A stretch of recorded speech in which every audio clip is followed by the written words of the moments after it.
Welcome,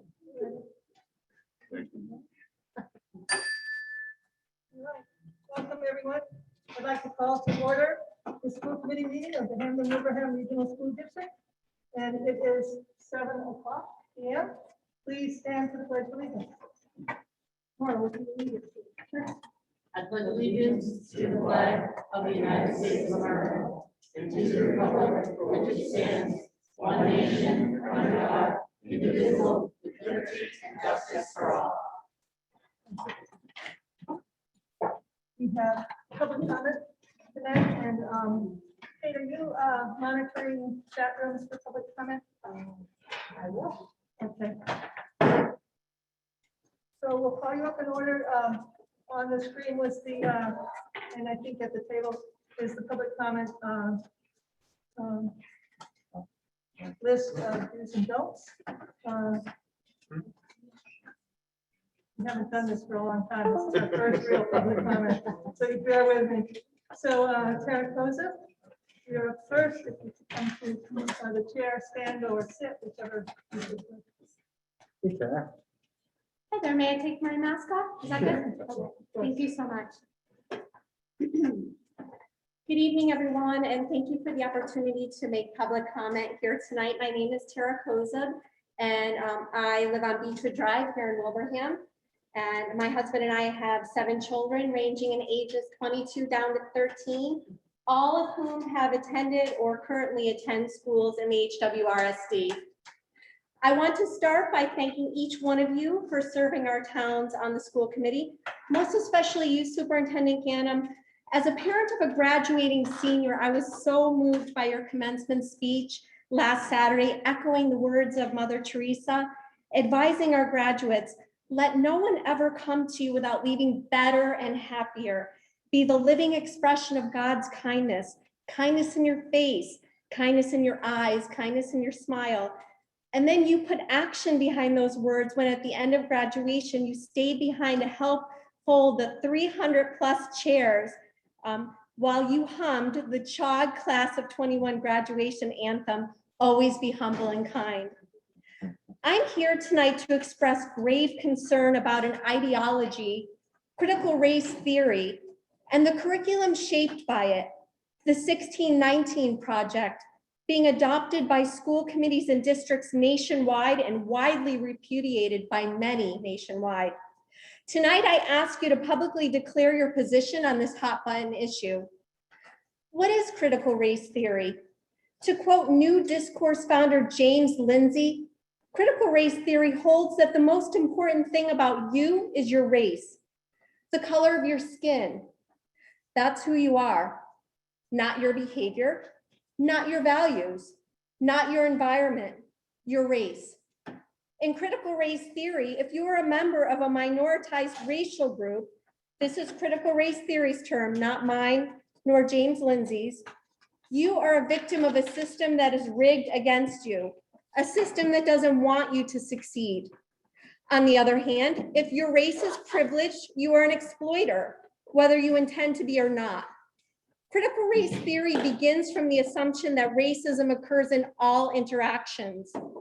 James Lindsay also challenges us all to consider this thought experiment, and I quote, imagine you own a shop and 2 customers enter at the same time, one white and one black. Who do you help first?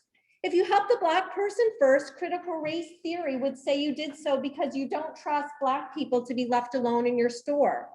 That's racist. If you help the white person first instead, critical race theory would say you did so because you think that blacks are second-class citizens. That's racist too. That's critical race theory. It can find racism in anything, even if it has to read your mind to do it. This is what critical race theorists believe. And tonight I ask you, is this what you believe? How is critical race theory affecting teachers and students? Cornell graduate and New Jersey Dwight Englewood English teacher Dana Stengel-Plow, in an excerpt of her resignation letter, warns, I am resigning from a job I love because this school has embraced an ideology that is damaging to our students' intellectual and emotional growth and destroying any chance at creating true community among our diverse population. It requires students to see themselves not as individuals, but as representatives of a group, forcing them to adopt the status of privilege or victimhood. Students arrive in my classroom accepting this theory as fact. People born with less melanin in their skin are oppressors, and people born with more melanin in their skin are oppressed. In my classroom, I see up close how this orthodoxy hinders students' ability to read, write, and think. The school is failing to encourage healthy habits of mind essential for growth, such as intellectual curiosity, humility, honesty, reason, and the capacity to question ideas and consider multiple perspectives. How can students develop higher order thinking if they're limited to seeing the world only through the lens of group identity and power? University of Vermont psychotherapy professor Aaron Kinsvater warns of the frightening mental health effects that critical race theory has on all children, white children and children of color. I can provide the link to this critique for anyone who may be interested. Now, in closing out my remarks, because I'm sure I'm nearing my time limit, I ask you to contrast all of this with Superintendent Ganem's commencement quote, quoting Mother Teresa, "Let no one ever come to you without leaving better and happier." And this year's graduation song, "Always be humble and kind." And let's ask ourselves these questions. Would it leave all children of this district better off or happier to teach them that they are relegated to an inescapable world where they will always be known as the oppressor or the oppressed, based solely on their skin color? Would it leave them better or happier to teach the white children of this district that because of their skin color, they must shoulder the burden of sins of the past for which they are not responsible nor can ever change, no matter how humble or kind they are? I appeal to you all. Is this lesson humble or kind?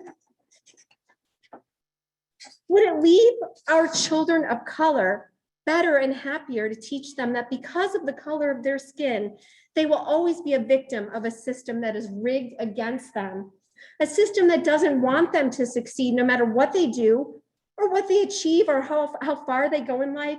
No matter how humble or kind or successful they are, they will never overcome the injustices of the past. I appeal to you all. Is this lesson humble or kind? Will it leave our children of color better or happier to teach them to look for racism in every interaction, or to teach our white children to walk on eggshells in every interaction, lest they be accused of overt or covert racism? I appeal to you all. Is this lesson humble or kind? Critical race theory and the 1619 Project teach that the most important thing about you and me is the color of our skin. Contrast this with Martin Luther King Jr. and his dream that teach that the most important thing about you and me is not the color of our skin, but the content of our character. I stand with Dr. Martin Luther King Jr. And tonight I am here to respectfully ask you all, where do you stand? Thank you very much. And I have a packet of information supporting what I've said, so I'll leave that with you, Kate. Thank you for your time. Thank you. Thank you. Thanks. Up next is Joe Lawless. Good job. I think I'll sit down. First off, thank you for allowing me to speak today. Some of my concerns Cheryl and I talked about before the meeting, and my name is Joe Lawless. I live Warren Road. Sorry. I find it at times a little bit difficult to find the school committee meetings online. There's sometimes 3 different sources of places they can be posted. One of which is on the Wilbraham government town page calendar, which is where the selectmen board and the Parks and Recreation are posted. Sometimes the school committee meetings are posted there, sometimes they're not. You can go to the school committee homepage, and there's a PDF that has a Zoom and the meeting dates. When the dates are changed or adjusted, or times or dates are adjusted, sometimes it takes up to a week to make those changes. Cheryl showed me today, which I was not aware of, that there is another page you can go to for it. So I only bring this up because I had so many parents that I speak to go, how do I join these meetings? I'd love to participate. I want to go to meetings. I want to get involved. And I didn't know tonight's meeting got changed at 7 o'clock either. I just looked last night at a different page. So what I'd ask for is just anything we can do to be a little more consistent with the approach of having it there. And as well, I'd ask, is there a way that, maybe we can get stuff out to parents as well? Is there, we sent a lot of emails notifying about meals and everything going on with me, which has been fantastic, especially through COVID. If we could do the same to try and educate parents, maybe for open houses, we also communicated, because I think a lot of parents want to get involved in school. They want to understand what's going on with the kids' education. So I'd also ask for what we just did today, which is make this a little more inclusive, because I noticed when I came to the last meeting, it was a little closed off. So I appreciate, I know during COVID, we made a lot of adjustments and changes. So I think anything we do to open it up. I'd also pose the question that if we end up having larger groups want to come to school committee meetings, could we take a look at potentially doing the auditorium as well, if we end up having larger groups. But I do appreciate today this being a little more inclusive and having an area for public comment.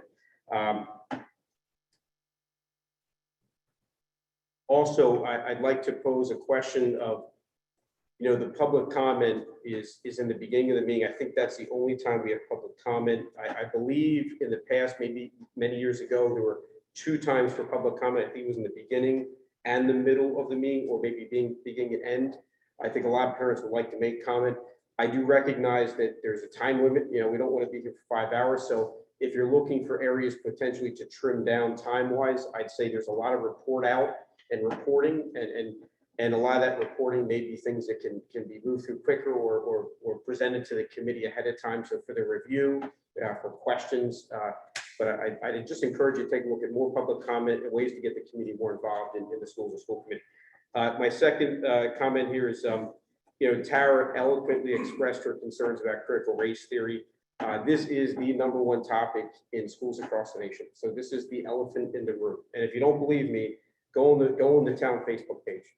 A comment was made, what do you think of it? And in less than a day, there were over 500 comments. So if you don't believe it's a big deal right now, it really is. And I think what we need to keep in mind is, there's legislation being passed in some states to reject it and not allow it in schools. And there's some states saying we fully support it. So I'll echo what Tara said, that I know a lot of the community, including myself, want to know what is the position of the school committee. I know it has not come up. It has not been a topic. I've spoken to members of the committee who say it has not come up either. I'd like to know where the committee stands on implementing either critical race theory or any of the philosophies thereof. What is the position? What does the future hold for that?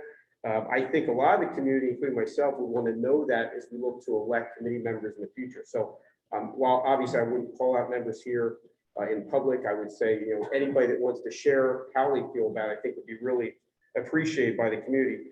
Last but not least, I think if the committee superintendent, the faculty are quiet on the issue, I think a lot of people may assume that silence would be implying that they either support it or oppose it, but don't want to publicly acknowledge it. So I have had some folks I know speak to me and talk about some of the curriculum, some of the things they've seen that was a little bit eye-opening. So I would just ask the committee to maybe address this in the future, maybe a public forum to discuss it if it's something that is going to be planned to be implemented. Thank you. Thank you. Thank you. Next is Dave Saunders. Dave? Oh, no, I'm just a spectator. Oh, I'm sorry. Yeah, that's fine. Sorry. Okay. Anyone else in the audience who'd like to comment?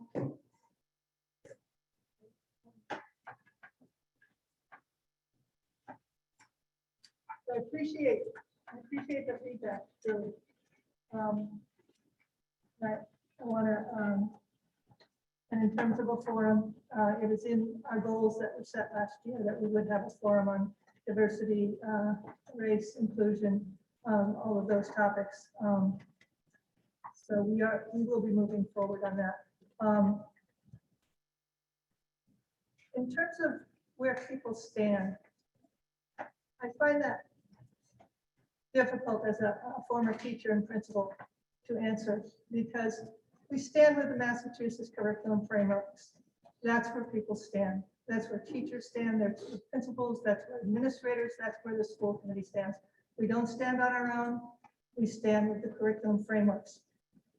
So in terms of, I want to just read you a brief overview of where the Massachusetts frameworks stand. The Massachusetts History and Social Studies curriculum frameworks pre-K through 12th grade was adopted in 2018. It has a vision, it has standards, and it has a purpose. Also, I think you can count your lucky stars. I'm not going to read the whole thing because the frameworks is 217 pages long on history and social studies. Vision, all Massachusetts students will be educated in the histories of the Commonwealth, the United States, and the world. They will be prepared to make informed civic choices and assume their responsibility for strengthening equality, justice, and liberty in and beyond the United States. Standards. The standards shall provide for instruction in at least the major principles of the Declaration of Independence, the United States Constitution, and the Federalist Papers. They shall be designed to inculcate respect for the cultural, ethnic, and racial diversity. Purpose. The primary purpose of a history and social studies education is to prepare students to have the knowledge and skills to become thoughtful and active participants in a democratic society and a complex world. Government of the people, by the people, and for the people is not just a historical phrase from Lincoln's Gettysburg Address, but an ideal that must be renewed and reinvigorated by each succeeding generation. The future of democracy depends on our students' development of knowledge, skills, and dispositions that will enable them to embrace democracy's potential while recognizing its challenge and inherent dilemmas. I urge you, if you're concerned about the education your child is getting from pre-K to 12, look at the frameworks or the section that and the grade level that your child is in. Look at what is being taught in the standards. Look at what is being taught in the curriculum. I know that I read all 500 and some of those postings on the Facebook pages. Some were repeats, some were new. But most didn't have a clue, I think, as to what was actually being taught in our classrooms. So I do want to move us in the direction of our goals to have a forum on equity, inclusion, diversity. I think that's the right way to go, where we can hear from a variety of people across the town. So I think that wraps it up. Anyone from the committee have anything to say? I just want to say thank you for everyone. Thank you to everyone for coming. You know, if there's a hot button topic and you want your voice heard, you know, that's a time to come to school committee meetings, but also, you know, July, you know, is a good time to come. I would say coming twice, or when some of you I've seen a couple times, some of you I've never seen in meetings. It would be really great to see you a lot more and get involved, not just get all hyped up about something and then come in and you're not really sure what we're doing on that subject, which we will address. Okay. I listened to what you said. I got a lot of good things, took down a lot of good notes. I don't know who this James Lindsay is, but I'll look him up as well. Got all kinds of notes here. Sure. But I would just say, please, you know, come to meetings and continue to voice your concerns and continue to ask questions and continue to listen. So thank you. All right. Sure. And not to sound like a broken record, but strategic plan. This is all part of what we need to be focusing on when we look at the strategic plan for our district and how we move ahead. So, you know that this is stuff that we have in the front of our minds, and you know, once we can shed the shackles of the litigation, that is one of the first things that I think we should do. I think it's a great conversation. And to echo Tara, I'm sorry I missed the first part. I got tied in the office, but Tara's remarks were very well supported, very well presented, an excellent dissertation. And as far as Joe's comments, again, very good comments, very good feedback, and you know, that's what we welcome. We can have continued participation in meetings like this. It's invaluable. As I said, you know, during the campaign, this is not our district. It doesn't belong to the school committee, doesn't belong to the administration, it belongs to the community. Everybody should be involved in it. Thanks. And Cheryl, I think if I could just, I think that's going to lead right into our next topic is with Mars going to present for a couple minutes to us about the strategic plan. So I think there needs to be some understanding about what strategic plan is, and that will be helpful because we're not just looking at, I think people looking at a strategic plan like we're looking at reorganization of our buildings, of all, like we're looking at all of our curriculum. We're looking at every single piece of our district. Again, we haven't had a valid strategic plan since 2000. It's gonna be 22 years since we had it. That's gonna be where we're gonna be able to work with Mars and work with focus groups so that you're not just hearing the stuff or seeing the stuff on social media, but we're gonna have forums like this. We're gonna bring people together, groups of people in the community, parents, students, teachers, parents, everyone, and get feedback that want to be part of this as well too. Because we want to hear, not just from the people that are here today, not just people on social media, but from everyone, like where direction we are going in as a district.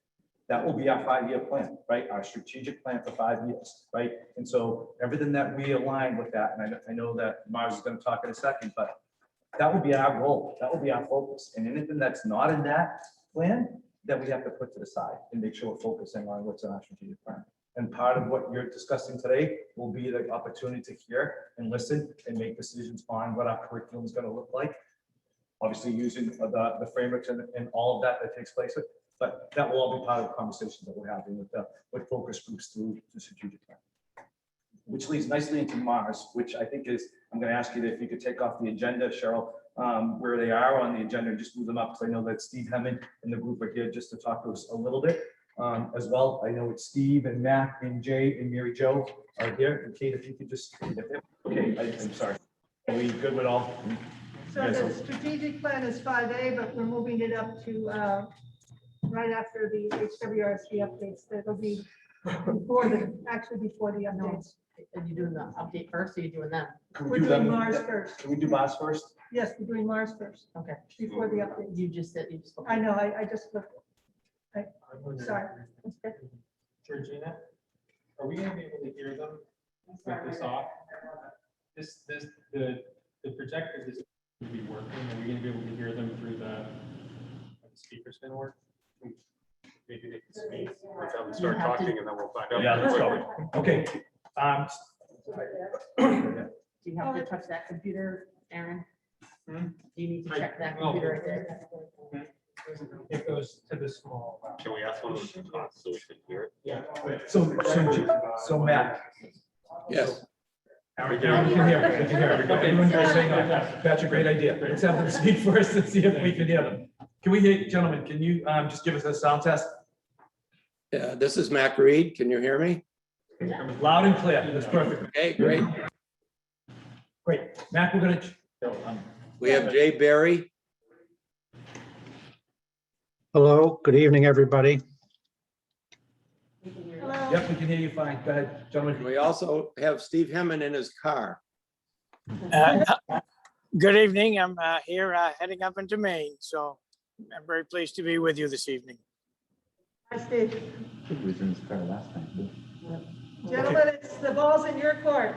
Okay, thank you very much. As I said, I'm Mac Reed. I'm going to share a few thoughts with you. My colleagues can jump in, and obviously we're happy to have any questions.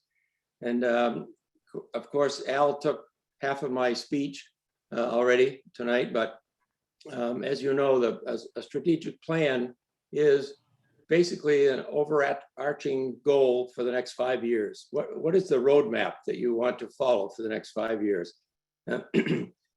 Interestingly, I just had a call from a superintendent in another school district that for whom we did a strategic plan about 5 or 6 years ago and wants to do another one. And he said, we did not put that strategic plan on a shelf someplace. We have it out front every time. And as Superintendent Ganem said, it would be used when they think about new curriculum.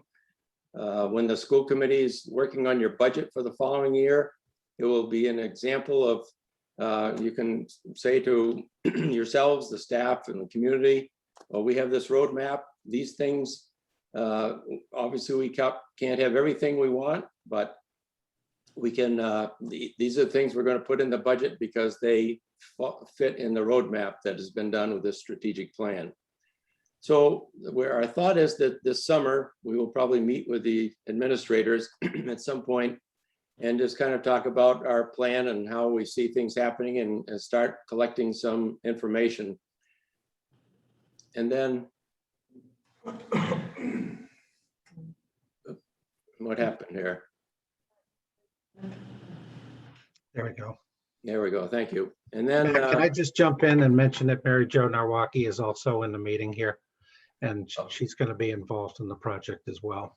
yes, Mary Jo, Jay and I were the ones who started this project several years ago, and we're good. We're happy to be able to keep going with it. So we'll meet with the administrators this summer. And then in the fall, we expect to start meeting with the strategic planning team. Oop, can you go back up, please? Can you scroll back up? Here we go. Right. It's down one slide, please. And then, yes. And so the strategic planning team will start looking at your mission and vision and core values. And that team, I think Superintendent Ganem has started putting that, or maybe it's already together, and it'll include community members. It'll include officials from the town, both elected and appointed officials, staff, and hopefully a very representative group in the community that will start looking at where you're at. We look at the mission, vision, and core values because sometimes they're very happy with what you have in place. Sometimes they'd like to just tweak those things a little bit. Sometimes they'd like to start over. So we're going to give them that opportunity to look at what you have and see where we want to go from there. So then we'll start collecting information in the fall. And you can see that as we see, this strategic plan is going to start ferreting out the critical issues for your school district. And these critical issues tend to be, now obviously we don't know exactly what's going to happen with yours, but tend to be something about student performance, often about curriculum. We can see that they might have an equity audit as a result of this. Talk about student welfare. It could be lots of things, but those are kind of general categories that we see happening as a result of this strategic planning year that we're doing. The team will eventually come up with 5 to 7 overarching goals. They will then ferret those out more, trying to add some things to them, and they will give them then to the administration next spring. And actually, if you go to the next slide, I'll kind of go through the planning. This is what we think is going to happen. So we'll spend the fall, as I said, looking at information, finding data from a lot of different sources, from having forums in your community, having meetings with your staff and other administrators, having a community survey that will go out. So we'll get information from lots of different sources. So that'll be happening in the fall. Then in the winter time, the team will be looking at developing those 5 or 7 goals. In the spring, we'll developing the strategic plan itself with the administration, who will be looking at who's responsible for each of them, what the timeline is over the next 5 years for all of those goals, and really making it very concrete, making sure the goals are measurable. So that will happen in late spring.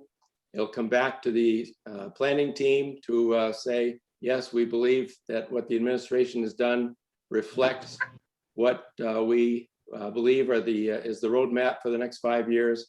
And then it'll come to you as a school committee and out to the community and the staff of here's your roadmap for the next 5 years. So that's our overall plan. And we're looking forward to, as I said, meet with the administrators this summer. And we assume that we're going to be able to meet face-to-face with the strategic planning team and others starting in the fall. So if you have any questions, we'll be happy to respond to them. Just to add to that, our leadership retreat for principals and directors is scheduled for August 4th and August 5th. It's a 2-day retreat that we will be working on they will be coming and either one of those days, I'm not sure which we finalized just yet, to work with us and start getting the input from principals and directors and assistant principals and that. So Al, what's the plan for, or the procedure for selecting people from the community? Yep. Is that going to be published so that any member of the community can participate? Yep. So I think what's going to be important is the first part is getting that information out and having a public forum about what really the role is going to be, right? Everyone wants to sign up for being on a strategic plan, but I think it's important for them to share community forum, what will your involvement be in this? And the other part that we've heard loud and clear from Mars is that your commitment to it. So if you're going to be part of the strategic plan, you're going to commit to that work that you're going to be doing for this period of time. So the way I envision it, and I'm sure these gentlemen have done it for many years, is we'll have a public forum, get people to know more about the strategic plan, and have people sign up and have the opportunity to be part of this and who wants to participate. So I guess how are you going to select people, I guess is the bigger question. Who makes those, who chooses, who selects? Yeah. You know what I mean, because you could have 100 people that want to participate, but I don't know if you're gonna, if the plan is for there to be 100 people going to participate through the whole thing. I think there's going to be, again, I've been speaking from us, but I think there's going to be opportunities for a lot of people to participate in a lot of different things. Yeah. When you're talking about curriculum, you're talking about, reorganization of buildings and districts. So I think there's going to be different. I hope we have enough people, Mark, to be honest with you. But I would bring that to all of us as a group, because I think we said earlier, strategic plan is just not something we as administrators are doing, it's something we as a community are going to be doing. Right, To so get is input on- Mars going to be the one that's going to review the people, the list of people who want to participate? I mean, is it a selective process? Yeah. I'm hoping everybody that wants to participate can find a spot somewhere in the strategic plan, because there's, oh, sorry, go ahead, Matt. We can certainly talk with you about that. We often have the select board maybe appoint somebody, recommend one or two people. The finance committee maybe recommend one person from each of the communities. You might want to ask your PTOs or whatever you call them there, your parent groups, maybe a SPED parent group. So there are a lot of groups that represent your community. Sometimes just asking them to help you, and then you're not in the position of choosing one person over another. And the staff obviously can apply to the administration. So I think that you will find those people if you just reach out to the community groups that you have. Mac, is there a certain number of people though that you generally do this process with? That group usually is between 15 and 20. It's a fairly big group, but we divide them up sometimes into 3 groups at a meeting to work on different things. So, we want to make sure there are enough so that we'll have a good quorum every time. And as Superintendent Ganem said, we want people who are committed to the process. The goal will be that we'll meet once a month, every month from September almost through June next year. So we want people who will be willing to make a commitment to do that. Matt, do you encourage at least students from the high school to be involved? The last couple that I have done, there have been two high school students on that committee, and I think that's great. I do too. Hey, Matt, we had a question from a constituent. Would it be possible for you to provide us with maybe a sample strategic plan that you've done recently?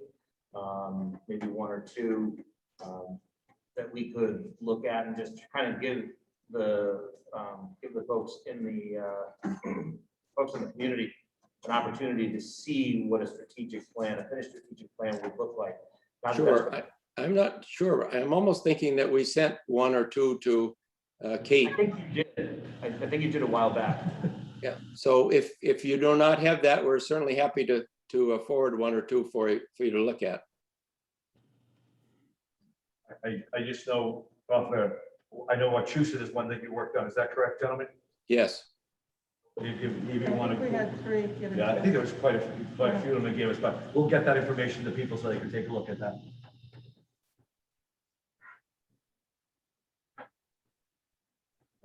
Any other questions?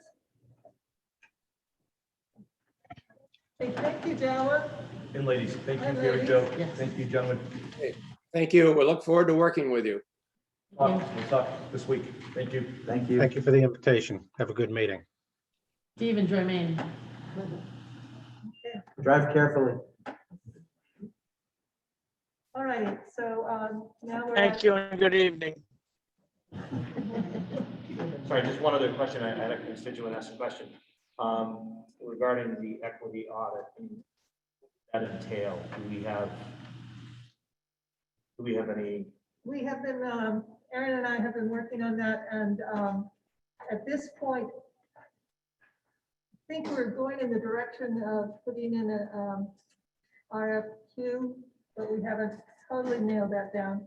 I think also we're going to look and, because everything's changing as of June 30th, and you have to go with new vendors, new procedures.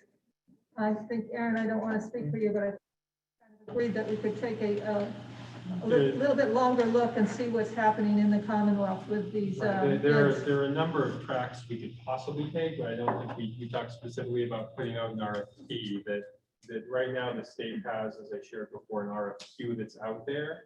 I would, my recommendation would just be to see what happens there. If there are vendors in that RFQ that people did not want to necessarily work with, there would be the option of putting an RFQ. The other reality is we have an a strategic plan. Some of what they're talking about is embedding the idea of the equity audit within the strategic plan. I mean, that's really going to be up to the school committee. It's not me to decide or determine where that's going to be. There are also going to be dozens of school districts doing this in the next year. Do we want to, does this district want to be one of the very first to do that? Or do we want to learn from the work that other districts do, things like that? So I'm not saying that we should do an RFQ or that we should jump on an RFP or anything like that. I think, the proper thing is to get the lay of the land. I'm surprised that their presentation had the equity on it, because when we had talked about it a few meetings ago, we were told that they didn't do it, that they were looking into it, but yet it's now part of their potential I thought what they said. presentation. No, I think that makes perfect sense. Because Oh, no, but I thought we had asked because we wanted to know if they could do it and it would be rolled together. Yeah, I think And they that's said what- no. No, I think what they said was that it could be an outside equity audit could be rolled into the Yeah. strategic plan. And I think they reiterated that in That's those slides. That's At very least clear. I heard that. I'm not sure if it's written. So we also got to see from the community if that's the route they want to go in and have an equity audit right now. So the strategic plan is the overarching umbrella, and I know I've said this before over and over again. And one piece of that might be looking at an equity audit. I think that's what they said was pretty clear, what you just said as well too. But I think that the focus right now is our strategic plan, what we're going to find out from the community, what the importance is. And I think that's why they sort of listed as a possibility, looking at curriculum, equity audit, student welfare. I agree, but I'm not sold on taking such a back seat on the equity audit, because I think each will inform the other.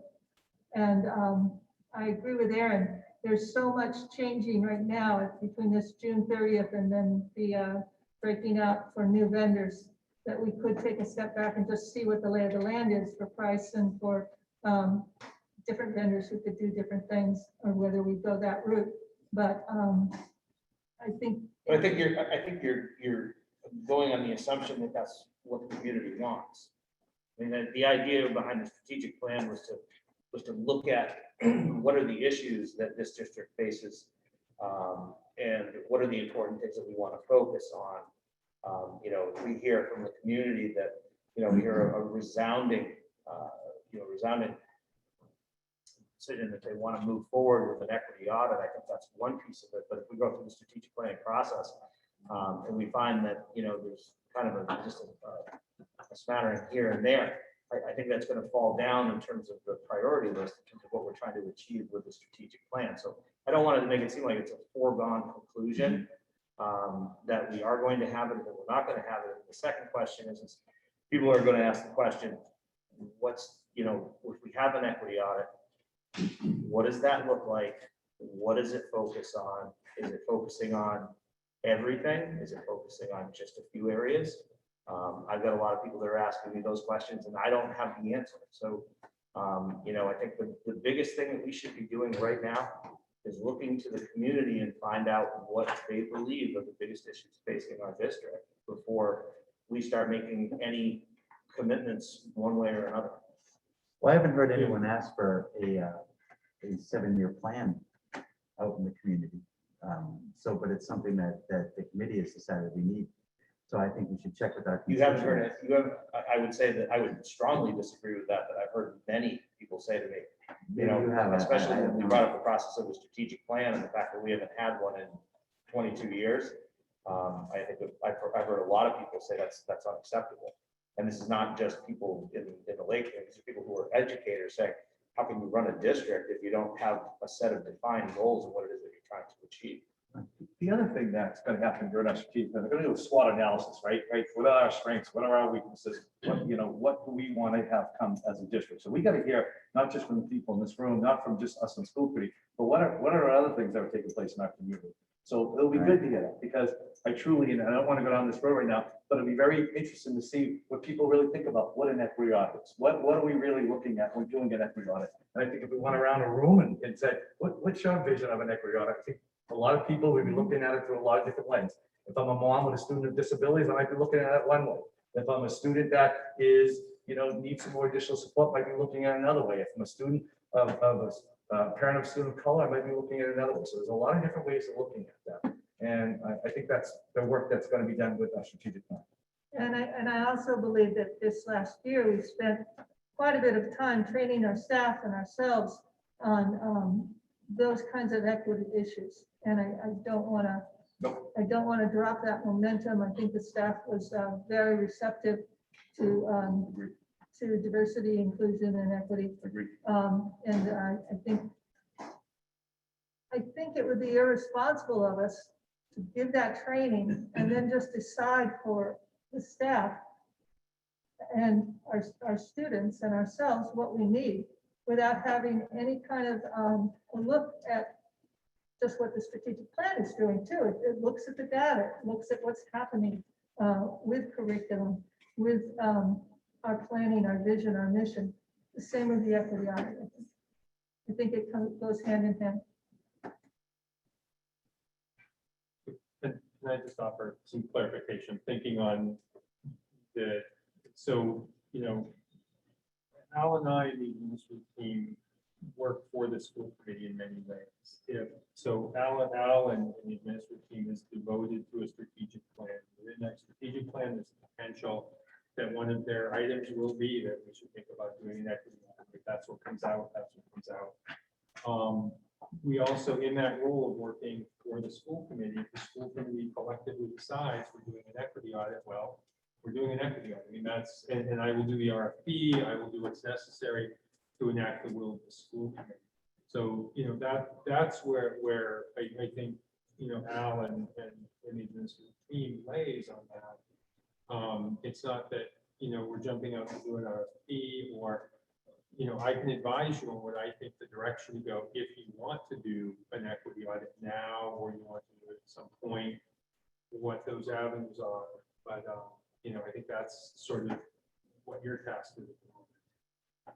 So Aaron, I'll repeat probably what I've said previously. Is that better? Yes. Okay.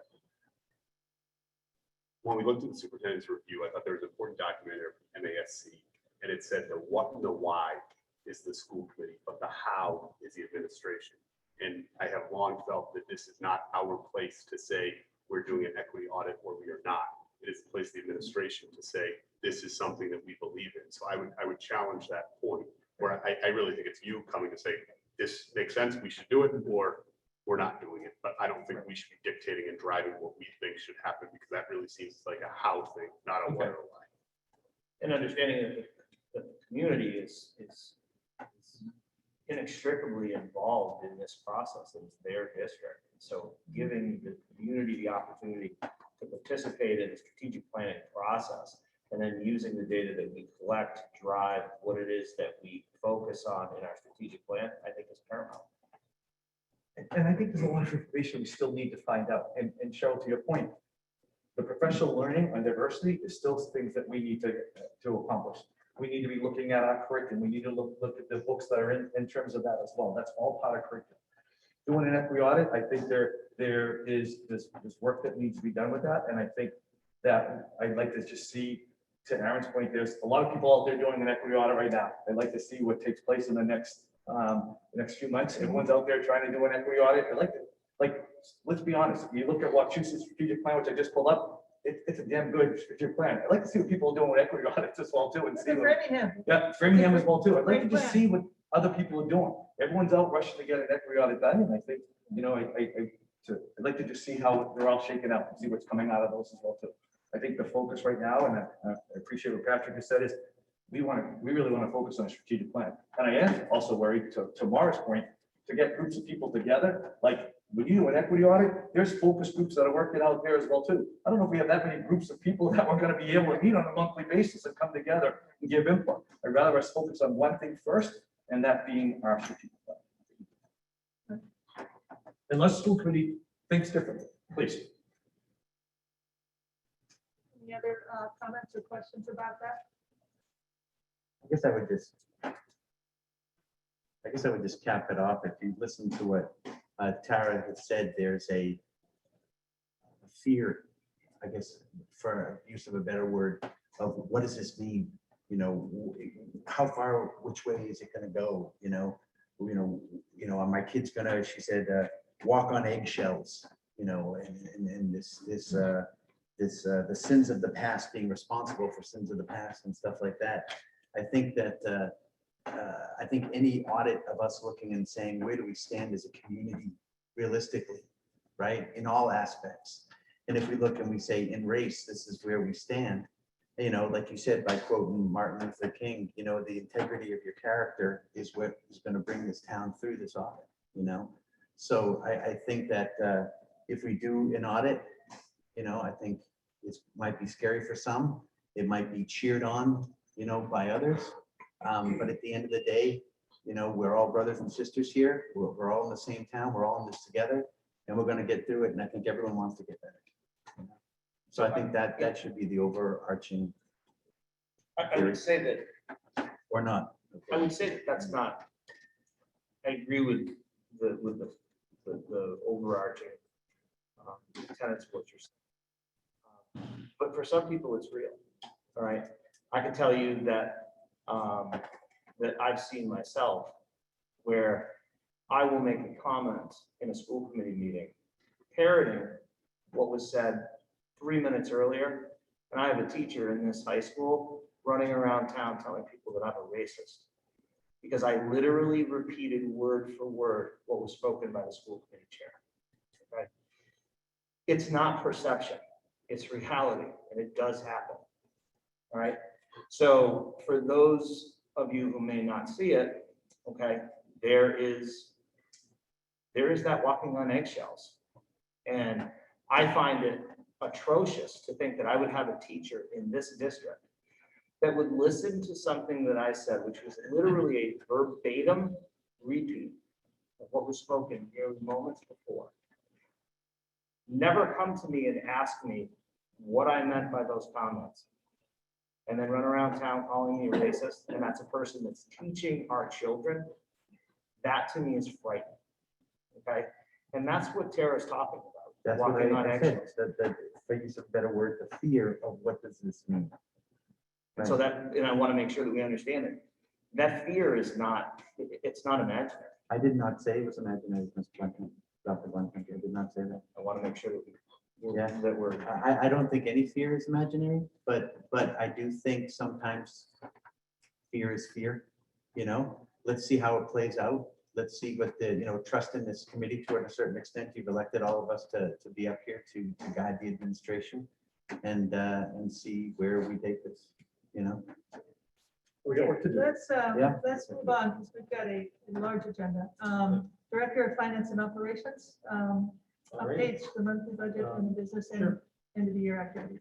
You have my monthly report ending May 31st. You will see we do still have a generally healthy balance remaining. As I've said before, my goal is the long-term fiscal stability of this district. If we have a good year and we can put money in the bank, we intend to put money in the bank. Money in the bank for us represents E&D. If at a later date we choose to spend some of that money on strategic investments, things like that, we can do that. So while we are making some efforts, providing some to the schools to engage in some activities for end of year, we are also committed to, first and foremost, making sure that we minimally pay back the $650,000 we took out of the end year at the start of this year to support the budget. And then it is our hope to further maintain our solvency in the long term. So I don't fear a healthy E&D balance. This is honestly, as much as we feared the results of this year, support from the federal government and the state has been, I think, stronger than expected. We've had some positive outcomes that we didn't anticipate. Some of our insurance costs weren't as high as we thought. Some of our energy costs weren't as high as we thought they would be. And at the end of the day, some of our unfilled positions, because of the modes of instruction we were in, didn't necessarily need to be filled. There were also some one-time out of district placements that were actually, because of the situation this year, stayed in district, right? Next year, they will go back out to those out of district placements, but this year they stayed in, we were able to mitigate some of those costs. So we're working sort of on double fronts. We're trying to make sure that we do spend as we see necessary, but we're also committed to putting money in the bank as well. Aaron, excuse me, on that, if we were able to support those in district this year, what has changed such that we can't support it next year? More that they just couldn't go to those locations. There are some students, we can try to. The goal is that I think that students always do better in their own community. My belief is, why should we send a student an hour away to learn in a strange community, in a strange building with strangers? I would much rather keep those students here. There are always going to be some higher needs students who will need the sort of attention that we just can't provide or can't afford to give in our community. So we do send them to out of district placements, and we also lack programs. So some students with very specific needs have very specific programmatic needs. And one of the challenges you often see is you're running along and you have a student with a specific need that comes along, you can't meet that need, that student then goes out of district. And you've spent the money to put them out of district, it's very expensive. A year later, you get another student who meets that need. Now you've already lost the money on the first student. You can't afford to create a program, but now you've got to put that second student up. So eventually it becomes this bucket you keep throwing things into. I would like to, as we start talking about that E&D money and things like that, I would love to be talking about strategic programming to keep students in district on a long-term basis. Some of what we ended up doing with some severe needs students was really adding on some resources, but I don't know as though we have either the staff or the resources to support their needs. And I'm working with Gina Roy to talk about some of that. We may be able to. There's always a chance we may be able to. But some students who may be highly self-injurious, right? Really, you want someone who very much specializes in that to care for those students. Aaron, do we know which students, of the students that are outside of the district, what their needs are? I mean, I would think that that's Oh, yes. something that we should have years ago started looking at some of that to say, what can we do? I mean, especially when we started the 18 to 22-year-old program Yes. at TWB, that I would have thought that would have been some of the foundational steps. It's hard because some of those needs change. I think everybody's probably very familiar with the epidemic of autism, right? So as that started, you had one student with autism and you couldn't handle them, you couldn't manage them. They went to another district placement. Then you had the second student. You were already spending money for that placement. And the next thing you knew, you had a handful of students out for autism. Now, many schools are creating autism programs. They're getting better at it. They're keeping students in. Our current epidemic right now, I would, in my opinion, is anxiety. We have so many students, particularly as they start entering their teenage years, who are getting hit with crippling anxiety. And I think that's something we need to have a conversation about, is how do we keep those students in an environment that's safe and allows them to access our education. So that would be one area I think Gina and I could have some conversations with Al and with the principals about how we develop that comprehensive programming that gives students a safe place to go to when they're feeling that level of anxiety, but also encourages them to maybe go to a couple regular classes. There are programs that are models for that. And I think we could take a look at some of those and learn a lot. The other thing, Mark, so the IEP is the roadmap for all of that, Sure, right? So sure. when you ask about, the specifics of each individual child, that's all in their IEP. I know Gina and her team and all of our team chair people, their goal is we want to keep our kids in our district. And to Aaron's point, if there's one particular issue or situation that we can't service because we don't have the staffing or other resources, that might be something that student go to an out of district placement. When there are a couple, like the 18 to 22-year-old program, we're able to bring them in. It's not only better for students, but financially better for us as well too, to bring them in as well too. Well, So- I would think to some degree for the parent Absolutely, also, because your child is now closer, Of course, they're not as far away throughout the day, should something happen, what happen. even travel time, right? And even the opportunity, so with those programs that Gina comes and talks about, the 18 to 22-year-old, where they're having these different events, right? That parents are invited to come. Those are things that we can have parent participation more in because the kids are staying in our community as opposed to going to an out of district placement. And just to provide a little bit of clarity, I think Michelle would probably be able to talk to this the best, as she's been on the committee the longest. The needs change. And so, what we saw 6, 7, 8 years ago, I certainly don't want to be, casting aspersions on prior school committees, prior administrations, because the needs get larger, they get more intricate, and it requires more money. So years ago, it might have been more feasible to say, okay, well, we can push this person out into, this student out into, into a residential program because it would be cost effective for us to carry it to the district. But as the needs increase and the complexity of these IEPs increases, all of a sudden it makes financial sense for the school district to say, well, you know what, maybe we should carry these in-house. Well, we belong to a collaborative, so between us and the communities around us, they're all seeing the same issues. So instead of everybody trying to fight that one issue each town, maybe it's time to start brainstorming at a higher level with a larger group of people at the table, not specifically the school committee, but administratively, to see what and how they can work together to combat it, or address it, I should say, not combat it. And just let you know, the collaborative has opened a new social emotional elementary program. So they're taking clients, and there should be open houses for the districts to go in and see the program and how it's set up. Okay? They just received the last of their furniture, I believe, in May. Do you know where it is? It's housed at, I believe it's housed at Fresh Hill. West Springfield. Oh, I'm sorry, I misspoke.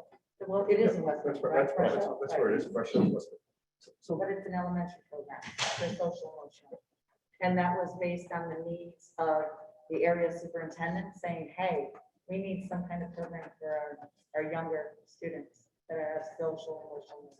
And just one little piece of that as well too. So like we make recommendations, like that program is going to be a great opportunity for our students, but mom and dad have to agree to that as well too, right? So I need their IEP, mom and dad might say, I don't want my second grader to travel to West Springfield every single day and come back.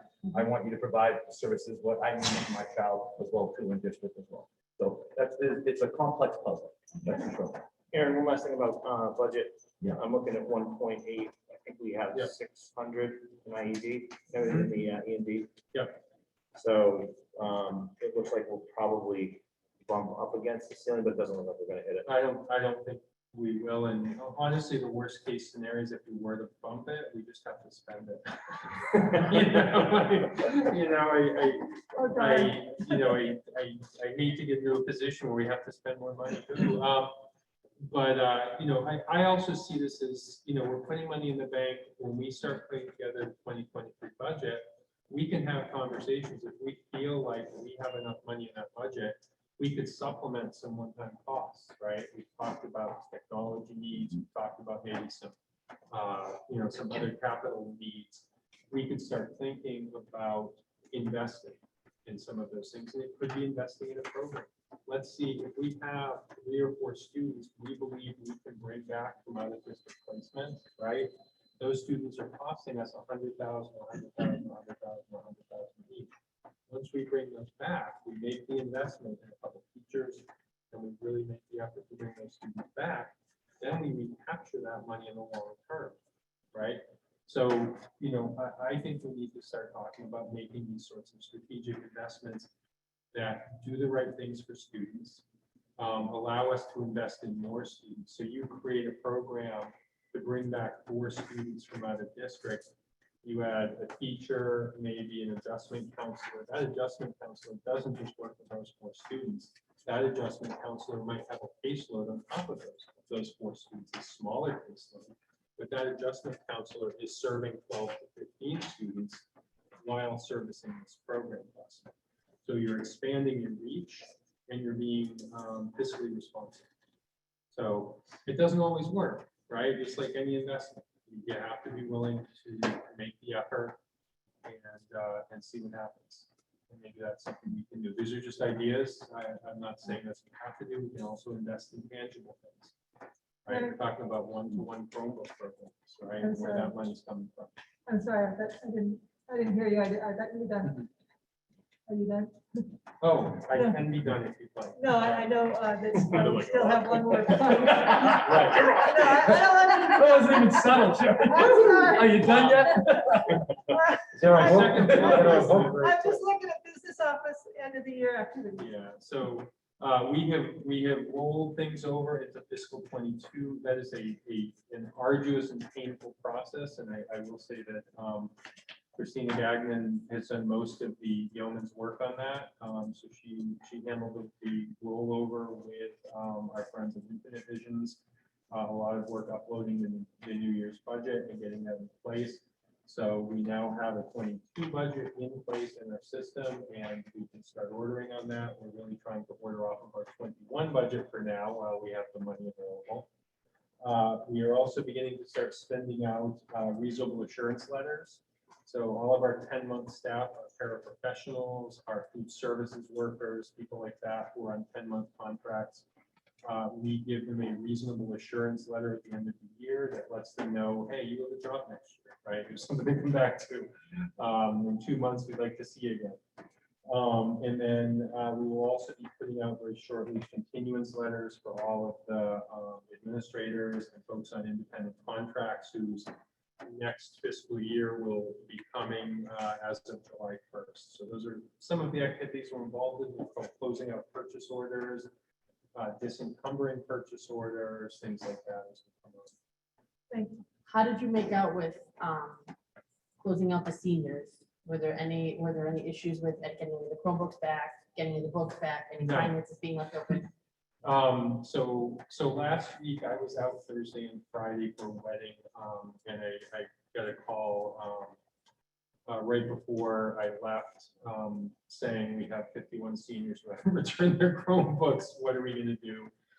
And I said, well, we're going to have to try to get them back. We're going to have to bill them if they don't get them back to us. And there may be a few cases where, if we need to make judgment calls, I'll support your judgment calls in that, in terms of seniors walking. Right when I got back Monday, I made sure to ask, where did we end up? Because obviously, if we have to send out 50 notices and pick 50 people with a small claims court, that gets fairly onerous. It came down to 0 Chromebooks and 1 missing charger that we will Good, So we're in congratulations. very good shape. Yep. And just for kind of to figure out what might have gone wrong. I know that the plan was that the seniors were going to give in their Chromebooks during their assembly, their end of the year assembly, before they left campus. Did Yeah. that happen, or was it a miscount, or? I were don't they- know exactly how that happened. You know, teenagers are prone to forget things and leave them at home. I can promise you that had I been a senior, it's very likely I would not come to school on my last day with my Chromebook. You know, and there's a famous saying, how do you make God laugh? Make a plan. So we made a plan and we got 80% of the Chromebooks back within that plan, and figure for 200 seniors, and the rest trailed in. I don't think that's horribly abnormal. I hope if you're listening, parents, send your students in with your Chromebooks when it's time. Send the memo out, blah, blah, blah. But we have ways of tracking these things as well. Some of the things we can do is what's called break the device. We can shut it down completely. We can also GPS devices. So I've had in the past someone say, oh, I don't know where the device is, and GPS it and say, you live at 1313 Main Street? Well, yeah, it's at 1313 Main Street. Might want to look. So there's a lot of strategies we have that will allow us to get those devices back. And I tend to make it. It'll be interesting to see how you do out there next week. Yeah. Yes. So I apologize that you're gonna hear that question again. Okay, and I will do my best to be prepared for it. Thank you. Of course. So now we're up to superintendent's report. So through chair, if I could just ask respectfully, if I know that our nurses are out in the audience today. Could I possibly take new business and do 6A, Cheryl, and then we can come back to superintendent's report? Do you mind if we take that out of order? Absolutely. Only because I know Terry and our nurses are in the audience, so I'd like to be able to go with that if that's first. Okay. Here, Terry. So tonight I'm bringing forward to school committee. As many of you know, Terry Brand, as if you were able to attend that wonderful celebration we just had, Terry is retiring. Terry Brand as our nurse leader. Again, like I said, at our event that we just had, incredible work that she has done this past year and a half. I couldn't ask for a stronger person to be standing beside of me and running this district in terms of the health and safety of our students and staff. So I thank her from the bottom of my heart. But she is retiring, and congratulations to her on that as well too.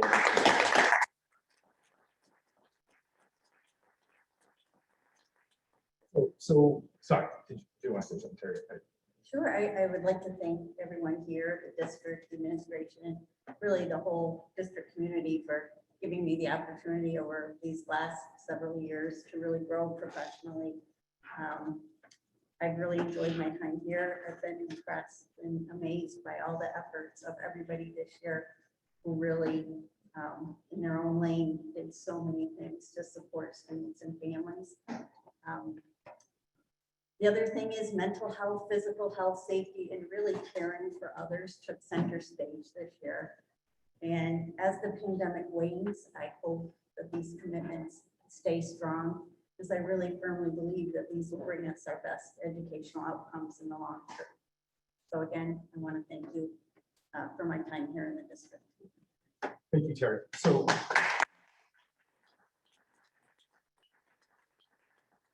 I'm trying to make this transition as seamless, but it's not going to go as well as I want. So with that being said, we need to have a replacement for Terry Brand.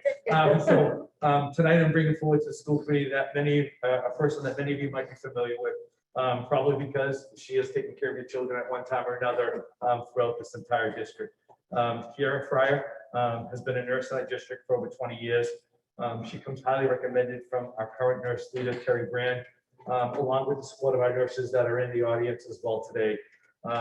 Terry, I know you wanted, Terry sent a letter that I think school committee received, a letter in terms of supporting Kiara and her work for moving forward as being the nurse leader. I know that, did you want to say anything? So everybody has seen the letter, so I just want to say that it's really my pleasure to endorse Kiara as the nurse leader for the district. I very much support her in this role. I've been really proud of the way she's represented school nurses in her building over many, many years. She's really professional. She's created great rapport with her families. Her clinical skills are on point, and she really does her best for her students and her staff every single day. And I know that the entire team really respects and supports Kiara. Yeah, I couldn't be happier to see you sitting in front of me right now. I am thrilled that you're going to be our district nurse. And it's not just nurse, it's nurse leader. And when I was thinking about our time together over many years, you were always those two words. You were nurse leader. Because in our building, we sat with the head teacher, the principal, the nurse leader, and the counselor. And we tackled so many issues and so many problems from a really multidimensional way of looking at the whole child. And what you brought to the table with your leadership didn't stop just at Stony Hill. You were a leader to other district nurses. I know that I was looking for you one beginning of summer, and that time right before the kids come is really busy. And I'm thinking, where is she? She should be working on SNAP or something, you know. She was at Minichog helping to unload the truck that was bringing all the snacks and getting them out to all of the schools so that the children who didn't have money for snacks would have snacks when they came to the nurse's office. Kiara is an exceptional woman. She's an exceptional leader. She's an exceptional nurse, and she's a very good friend. Congratulations.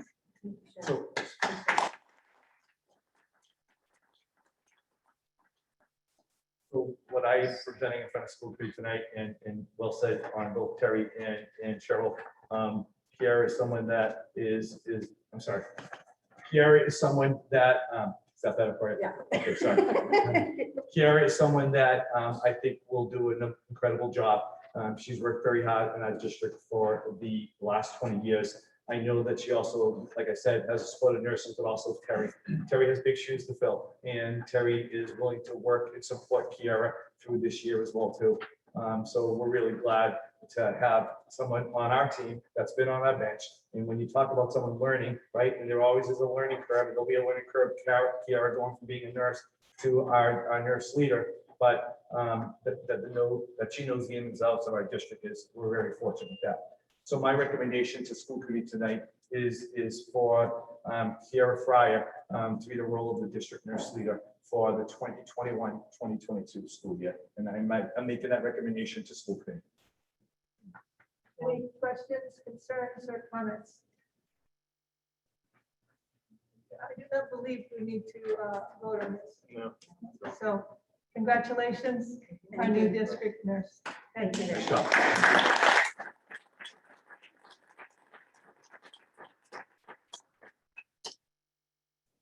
Kiara, did you want to say anything? Yeah, I had kind of, you guys covered so many things. I We I like wrote a little we something. like readings. I wanted to, I'm going to read off it so I don't forget what I wanted to say. Some of the things we already talked about, but I look forward to this opportunity to, in this nurse leadership role, to improve outcomes through increased quality and safety due to efficient and equitable school services for all students. I'm very lucky to have our current nurse leader, Terry Wren, offer her expertise during my transition into this new role. She had set the bar high, as Al said, and made many improvements to our school health services program over the last 10 years. I'm encouraged by the incredible amount of work and effort that all members of our school community have provided during this really challenging time. I look forward to working with all of you and will put forth my best effort to make improvements to school health and to work through any challenges that may arise. I thank you all for your continued efforts to provide the best, not just for our students, but for each other. Thank you.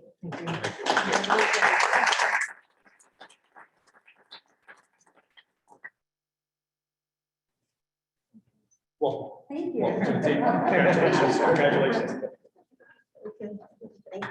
Thank you very much, everybody. Congratulations. Thank you. Thank you to the nurses who came to support us. Yeah.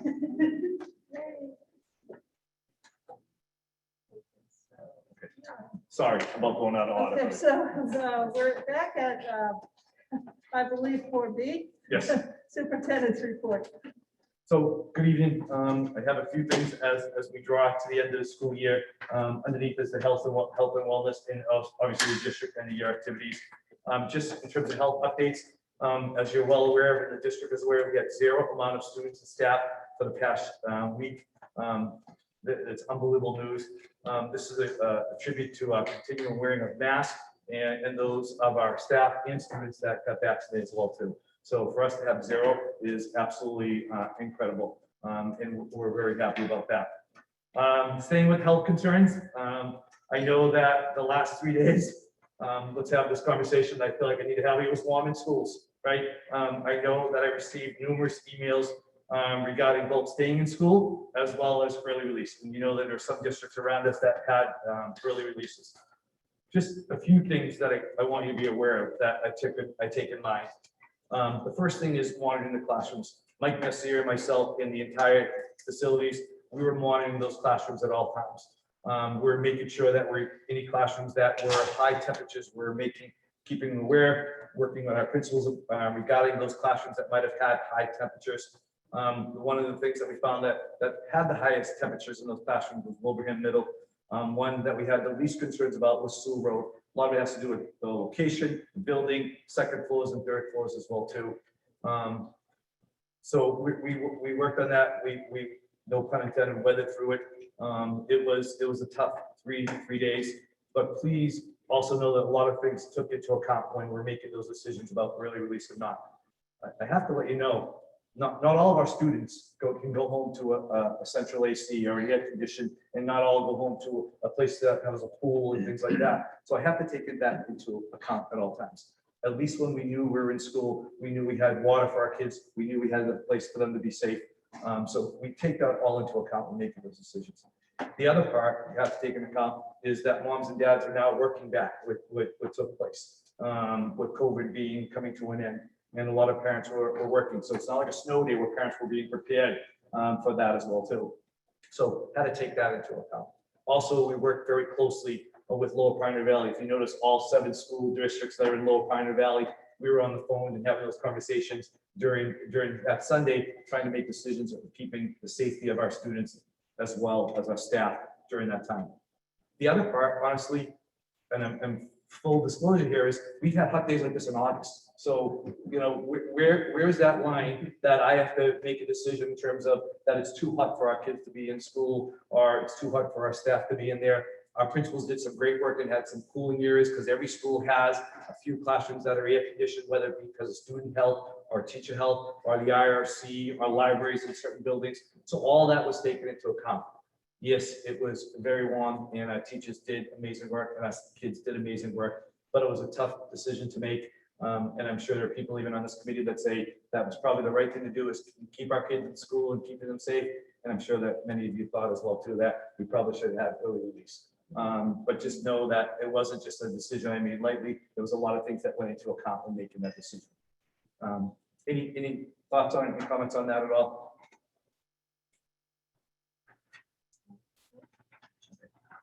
Great. The next thing in terms of end of the year activities, a few things. For those that you're aware, Minnetonka Regional High School had their graduation on Saturday, June 5th. I know many of you guys were there. It was a absolutely wonderful event. It was a warm event. It was a wonderful event. Congratulations to the staff. They worked extremely hard to pull off a wonderful ceremony. And congratulations to our 243, and I did the count today, of students that graduate from Minnetonka Regional High School. So we're very, very proud of those students in the colleges and universities and the armed services and the jobs that they're going off to as well too. We're very proud of them, and it was a really nice event that took place this past Saturday. Al, I think there's also a thank you to the facilities guys. Absolutely. Because they had that area all set up. It looked good. It was, you know what I mean? And we lucked out having a nice breeze, but I think overall it was a great afternoon. A lot of happy parents, happy students, and some talented parents and some pivot karaoke.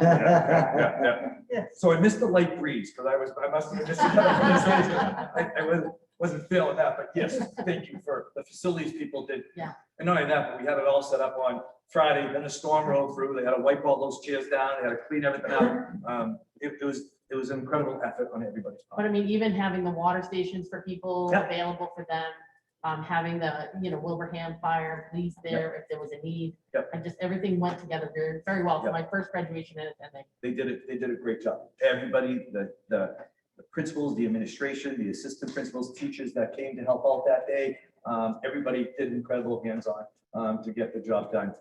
Even to the end of all this grabbing chairs and lugging them all to get them put together. It was absolutely incredible.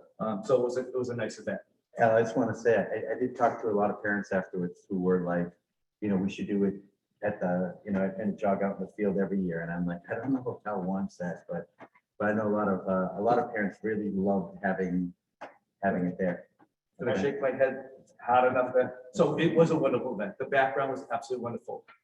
There's a lot of things you have to take into account, the weather, right? And I'm gonna be very honest with you, the cost that goes along with it, right? When we go to the Civic Center, Springfield, is it still called the Civic Center? Symphony No, Hall. Symphony Hall, thank you, Symphony Hall. Springfield Symphony Hall. You write one check, right? They take care of the EMTs, they take care of the air conditioning, they take care of lights, electricity, seating, all of that is one encompassed package, as opposed to, we had to pay for everything individually. Taylor rental, the sound system, all of that. So there was definitely a much larger added expense when we had it outdoors. And again, the weather, making the call whether we're gonna have it Friday night, which as many of my friends pointed out when we canceled it and had it on Saturday. Many of my friends pointed out Friday night would have been a really nice night.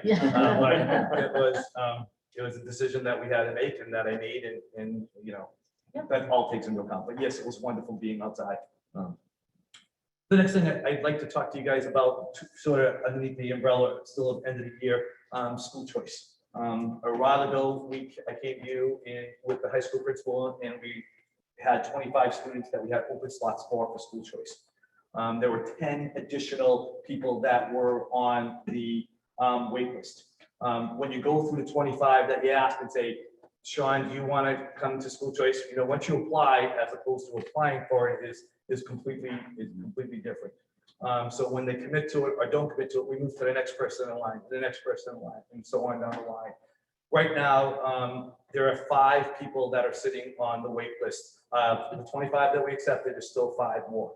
My conversations with the high school today, with Steve today, I am asking for a recommendation that we take those 5 additional students that are on the wait list of school choice and accept those students into Minnetonka Regional High School. So moved. Thank you. Discussion. We need a second. Second. Second, thank you. Any discussion? Okay, let's have a roll call vote. So, Aye. Laura, Aye. Michelle. Aye. Patrick. Aye. Bill. Aye. Michelle. Aye. Myself, aye. It is approved. Great, thank you. I know the high school will appreciate that, and I'll have Dorothy reach out to those 5 that are on the wait list tomorrow. The other thing I want to talk to you a little bit about, if I could, and it's really underneath enrollment report, but it's really end of the year. So one of the things that I'm paying attention to, as we've known from the mistake I made a few years ago, is our kindergarten numbers, right? So we're seeing a sort of an uptick in kindergarten that's taking place right now. Mile Tree currently has 123 students that are enrolled for kindergarten for next year. That's as of today, right? We know what those numbers look like. So right now it's 123. There's 7 classrooms right now in kindergarten for Mile Tree. So it's 17 and 18. Right now I'm okay, but I'm just paying attention to that. Where we've spoken to our director of finance to make sure that we're looking at having an additional FTE if necessary. And a para that goes along with it. Green Meadows currently has 2 classroom designated, and there are 40 students right now that are signed up for Green Meadows kindergarten. So that's right now about 20. So I'm just paying attention to that. Please appreciate after June 17th, the enrollments no longer happen in the school, they happen in the district office. Right. I'll be paying attention to that. Keep an eye on those numbers like we're going, I've continued to do for the last couple of years. But I just want to keep you updated on that enrollment, and I will keep you in particular that kindergarten. Al, this 123, how does this compare to this point in time from previous years? It seems a lot larger. Sorry, I don't know. It seemed So it's roughly saying it could be, Sean, we are seeing an influx for this time of year, I guess, to have 123 at this time. Gotcha. You looking at numbers in the past? So it's 69 kids would get you to where we are right now at the kindergarten level. If we look at prior years, to have 69 kids register at Mile Tree would absolutely be reasonable. And if we look at Hamden at Green Meadows, it's actually 5 students ahead of where we've been for the past 3 years right now. And so that the Hamden number is probably one we need to watch very closely. And then the 69 in the wheelhouse, but certainly needs to be monitored. Right. So we have room in both locations. I've spoken to Director of Finance about the FTEs. When you talk about those one-time expenditures, right, for the money that we might need in additional kindergarten, I got to be very honest with you, any parent that might have had a conversation with me about their kindergarten child and whether they were going to have them attend school this year because we're doing things, you know, hybrid and weren't sure what was taking place, it might have been a good idea to hold them back. And that's certainly a parent's discretion to say, I'm going to put my child in another year of preschool. I'm going to hold them back for another year and have them start. And this is not, you know, in particular, and this is my 30+ years of education, when they're boys, we sometimes say that boys should sometimes, you know, better to be in the top of their class. Boys have a harder time at the beginning of their educational career as opposed to little girls do, and that's proven. That's not just me speaking. So a lot of parents held back their children, and that's what could be we've seen the influx taking place for next year as well. So we have the physical room in both schools at an 8 section, If necessary. and that Green Meadows one, So right now, you start getting over all of, it's really difficult, right? So if you have 30 kids, you go to 3 classes of 10, or you've got 2 really large classes. So the spacing at Green Meadows is the COVID room we're using right now, which is really designated as a kindergarten room that's literally right across the, and my hope next year, Kiara, Terry, nurses, is that we're not gonna need, and we'll have COVID rooms designated for next year. So we'll have the spacing for that, but I'm just like making, you know, I'm paying attention to it, I'm keeping aware of it, I will keep you updated. So when I put enrollment report on every school committee agenda from now on, it will be keeping you updated on numbers that I might be concerned about here. And in particular, right now, I'm paying attention to kindergarten. What's the pre-K number look like? Do you happen to know that? I'm sorry. So the reason I ask is because I know that in one of the other previous meetings, Gina had mentioned the possibility of having like an early childhood program or a center. Yeah. And I think that's something that we should, depending on what that bubble looks like now, look at seeing what we can do from a financial aspect, even with finance and operations, how we could utilize that in our district, Yep. because it makes sense. And we owe the people in our community with 3-year-olds and older a location and option for education. Something we have always talked about, and that's something we even want to roll up as part of our strategic plan, right? So that's all part of that. So I will have the answer for preschool numbers. That's okay. I get that. I know she had it at the last meeting. I just didn't remember what it was. Good on that. So, sorry about that. The next thing I just wanted to talk to you about is, and this will be the last thing, is you received an email today from me that went to school committee and that went to the entire community. I had the opportunity today to meet with school road staff as well too. Please appreciate the order in which I did that. Principals, school committee, school road staff, as well as the community as a whole for the next year for the 2021-22 school year. Lisa Curtin will now be our new director of curriculum, professional instruction, and professional learning. One of the things that I've said over and over again, I have some incredible people that are on our bus, and it's an incredible group of teachers and administrators and directors. My job as the superintendent is to make sure that people are in the right seats on that bus. Lisa's knowledge of instruction and curriculum and her receiving her master's in that. This is something that she has always wanted to strive for. And I'm looking forward to, and I think you as a school committee will also be looking forward to the work that she's going to bring in terms of curriculum instruction. Tom Mazza, as you are familiar with, his love of children, in love of being in a school. This is something that he is looking for as well, to be back in those buildings, working with kids and working with teachers. So for next year, Tom will be the instruction leader, our principal of School Road School, and Lisa will be our director of curriculum and instruction and professional learning. I've asked Lisa to join us next 2 weeks from now, I'm sorry, at our school committee meeting to talk to you a little bit about curriculum and her goals that she has. And when we talk about some of the things that tonight, even talking about our curriculum and the diversity and making sure that we have those things addressed, that's conversations that Lisa and I have already had in preparation for next year as well too. Both people are very happy about these moves, and that's one of the most important things is getting people in the right positions and making sure they're happy to do their jobs. So Al, it's your lane, it's not ours. I will say it's a little concerning. And what's concerning is, if I'm not mistaken, this is the 5th curriculum director in 6 years. This is the 3rd consecutive year that we will have a new curriculum director. I think there were a number of questions raised, especially about our elementary curriculum from the teachers themselves saying, hey, we want more of a curriculum here. And I would think, I'm not an educator, but I would think that much change when it comes to curriculum can be detrimental. And it seems like we're chasing the shiny object, if you will, with that much change. And ideally, this will lead to greater consistency so that we have more than a 1-year snippet of a curriculum and we're actually driving forward. And it's just a little bit concerning to see the trend.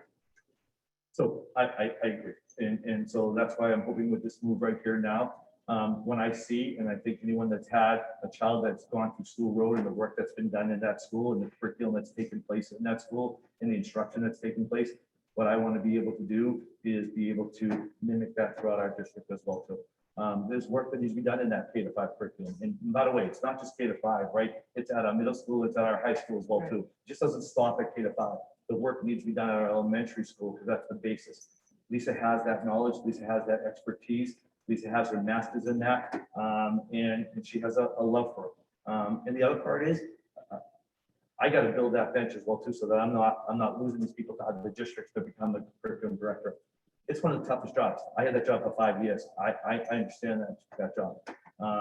And it is, and my goal is that this is going to be a person that's going to be in here and going to be in it for the long run so we can get the traction we need on curriculum.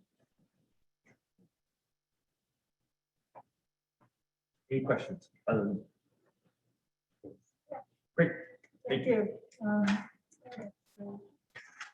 Oh, one last thing, Cheryl, I'm sorry. Sure. Just last day of school is coming up for everybody. We made through it. We did incredible work.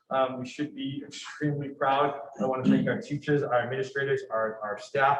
Last day of school for our students is the 16th, which is a half a day of school. And the last day for our teachers is Thursday, June 17th, and that's a professional learning day as well too. We're going to have an unbelievable guest speaker that's going to be joining us, Maria Soros. We're really excited to have her as sort of our end of the year speaker. I'll be sending you guys a Zoom invite to invite you guys to join us as well too. But thanks to everyone, my teachers, our paras, our nurses, our custodians, our principals, directors, all those were a very challenging and rewarding year. Yes. So if you're following along on your bingo card, we are at 5B. Sorry. I repeat, 5B. Bingo. Okay, you're in. Superintendent's evaluation update. So basically, our last meeting, we said that we worked backwards. We said on the 24th will be the open meeting of the superintendent's evaluation. Prior to that, on the 21st, we would have the subcommittee work together, collate and to reflect what all the membership of the committee felt. And on the 10th, we would outline that plan. We left out that middle piece when all of the committee sends to Kate their findings from the worksheet and from a narrative as to what they see as Al's strengths, weaknesses, plan, and his evaluation.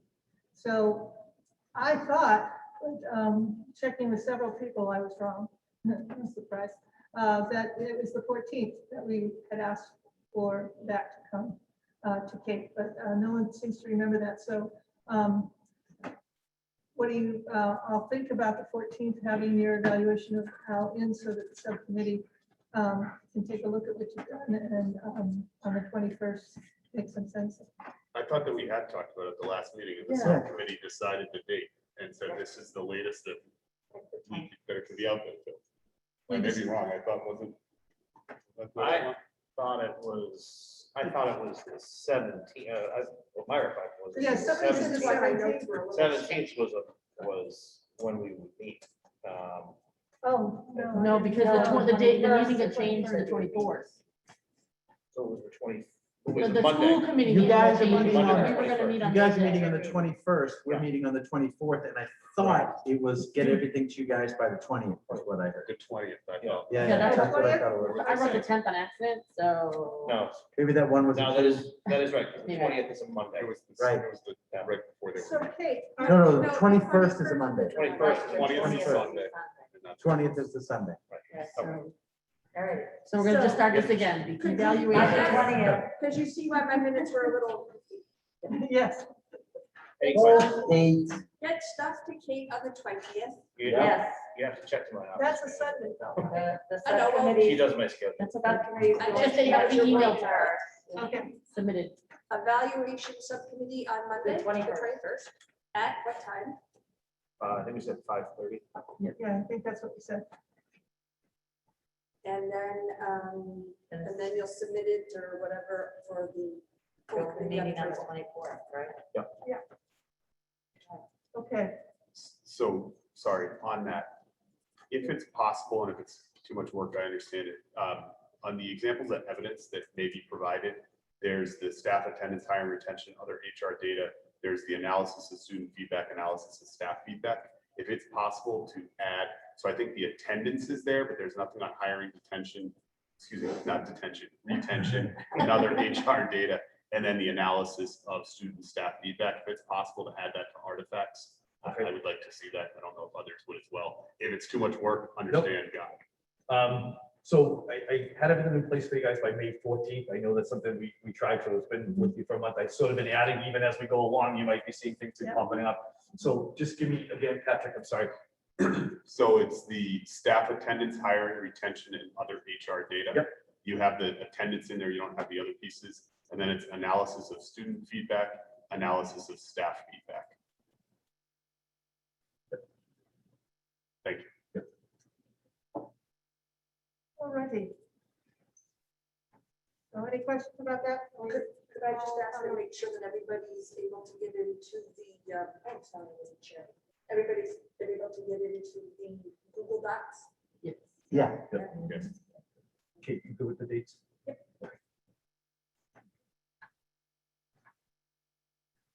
Okay, so now we are on 6B, school committee's 2021 goals timeline.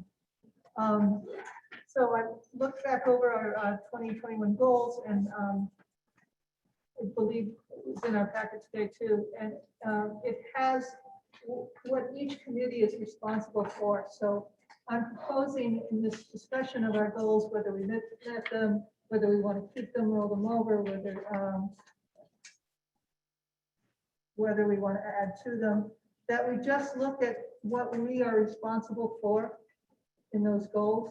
And it's stated right at the top of the goal. And come able to join in the discussion as to what you think you personally brought to the table and tried to do with the goal, whether you accomplished it or not, and what your subcommittee tried to do as a subcommittee. Does that make sense? But also, don't we want to involve the new school committee member for next year and next year's goal? Well, right, I haven't put a date yet. I was thinking we would do this in the first meeting of July, which would have Lisa as part of it. I think that's usual. I mean, it would be something that we would do generally because I think reorganization happens at the Yeah. first meeting, so. Yeah, we have to do, we elect a new chair, new vice Right. chair, secretary, and then fill the committees and then go into this.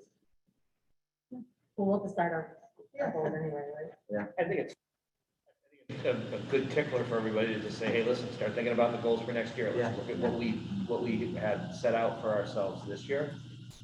And, check off what we think we've accomplished and what we need to work on for next year. And I agree. I mean, Lisa's going to be on the committee starting in July, and her input's extremely important. So, but it's good that we start looking at it. And, I would caution us, having, been through this now 6 times, let's not get bogged down, again, paralysis by analysis. We want to set out some goals. Let's get the goals done. And let's start working on them so that it's not October and we haven't figured out what we're doing for our goals yet. I think the goals that we set out, we used the framework from, I think it was 2016, which was an excellent set of goals. I think the framework was excellent. And I think that, we should just tweak what we have, find if there's any new territory that we need to explore, and then put it in writing and move on. Any other comments? Yeah. So now we are on 7A, which is the middle school program of studies. So Sharon Wilbert and John DeRocha came as principals of the respective middle schools, and they laid out their program of studies. And just really quickly, I think they did a really great job on the program of studies. If you had a chance to read through it, it's a great resource for parents and students. All the academic courses offered, options in each area. And there's 7 areas.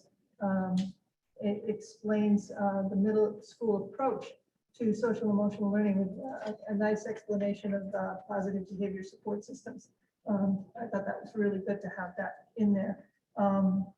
It talked about family communication and what you could expect from family communication. So it was really family oriented. It had daily schedules. And when it went into curriculum, I liked the fact that at each curriculum level, it gave the text resources and the supplemental resources that the students will be using to learn this curriculum. So I thought it was a great program of studies. I don't know, anybody have any comments on it, what you read and saw and what you liked, or what you had hoped for that maybe wasn't there? So the only thing I'd like to also add is kind of page 13, and you have this electronically. I did not put a paper copy for you, or you did. Take- Well, it doesn't No. cover. Okay, but to it's say something, to say, It's online. okay. We know Al likes to kill No, trees. no, No, I I said, absolutely said don't. still, I said do not. So it just Project Lead the Way, it was something, it was a grant that started at Green Meadows. Sharon did some incredible work with that. And now Wilbraham Middle School is going to have that. So they've begun the process of adding that both at Wilbraham Middle and obviously it's been happening at Green Meadows. But this is a great opportunity. It's grant funded, an engaging classroom environment. But if you have a chance to look at page 13, it's definitely something that we should be very proud of that's taking place in our district and happening at that middle school. Okay. And that's a highlight from that wasn't there last year. But thank you, John and Sharon, for the work, and the teachers that did that as well too. Okay, so I believe we need to vote on Please. on it. Can I have a motion? Make a motion to accept the 2021 program of studies. Middle school Second. I think program of it's studies. 21, 22. Sorry, I was looking at the wrong cover. 22. And make a motion to accept the program of studies for the middle schools 2021 to 2022. Second, Okay, any discussion? No? Roll call vote. Sean? aye. Laura? Aye. Michelle? Aye. Patrick? Aye. Bill? Aye. Michelle? Myself, aye. Very good. And congratulations to both Sharon and John for a good job.